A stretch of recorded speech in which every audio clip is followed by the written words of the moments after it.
Well, he ain't very handsome to look at. He's shaggy and eats like a hog, and he's always in my hen house.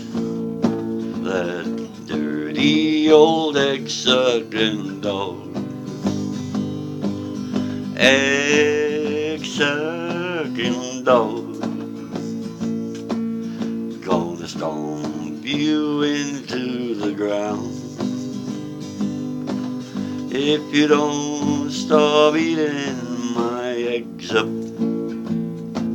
you dirty old egg-sucking hound.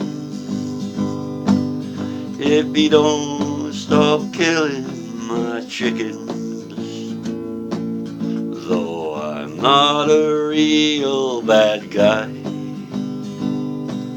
I'm gonna take my rifle and send him to that great chicken house in the sky.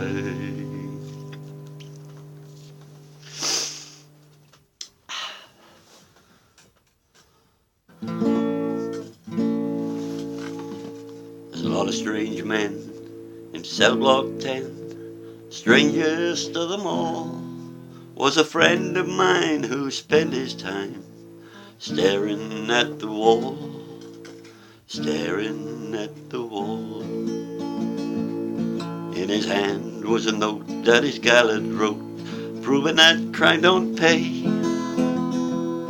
from the very same girl that he'd robbed and stole for, naming her wedding day, and naming their wedding day. As he looked at the wall, so strong and tall, you could hear him softly curse. Nobody at all ever climbed that wall, but I'm gonna be the first. I'm gonna be the first.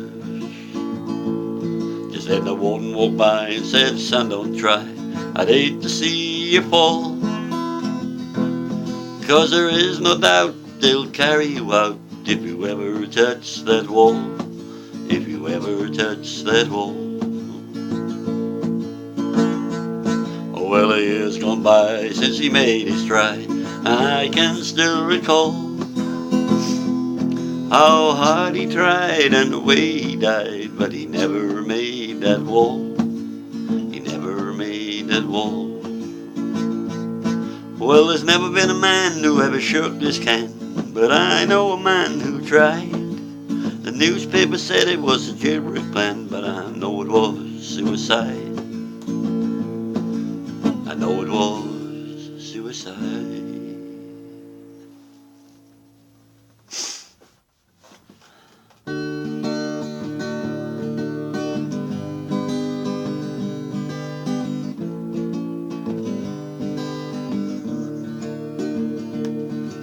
Now he was a wino, tried and true, and just about anything a man could do.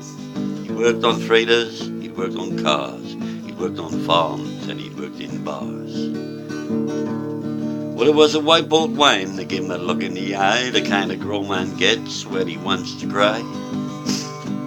And when we sit down on the curb to rest, his head would just fall down into his chest. He'd say every day just gets a little bit harder, and yet then he'd lose the thread and his mind would clutter, and the words just rolled off down the gutter. He was an elevator man in a cheap hotel in exchange for the rent on a one-room cell. He was years old before his time, well, thanks to the world and the white bolt wine. He said, son, he always called me son, he said, life for you has just begun. And he'd tell me a story that I'd heard before, where he fell in love with a Dallas whore. He could cut through time to the very night when it all ended in a whorehouse fight, when she turned his last proposal down in favor of being a girl about town. Well, it's been 17 years right down the line, and he ain't been straight none of the time.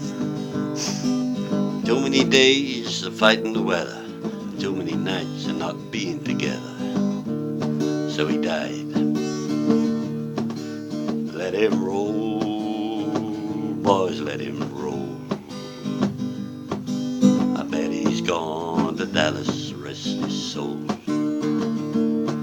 Well, when they went through his personal effects, in him and the stubs from the welfare checks, they found a crumbling photo of a girl in the door, an address in Dallas, nothing more.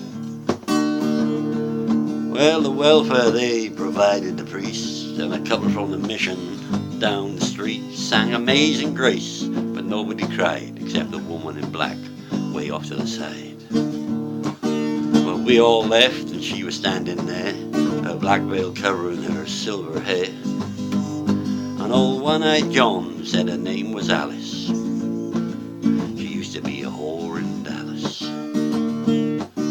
Let it roll, boys, let it roll.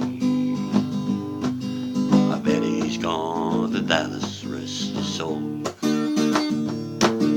Let it roll, boys, let it roll. He always thought that heaven was just a Dallas hole.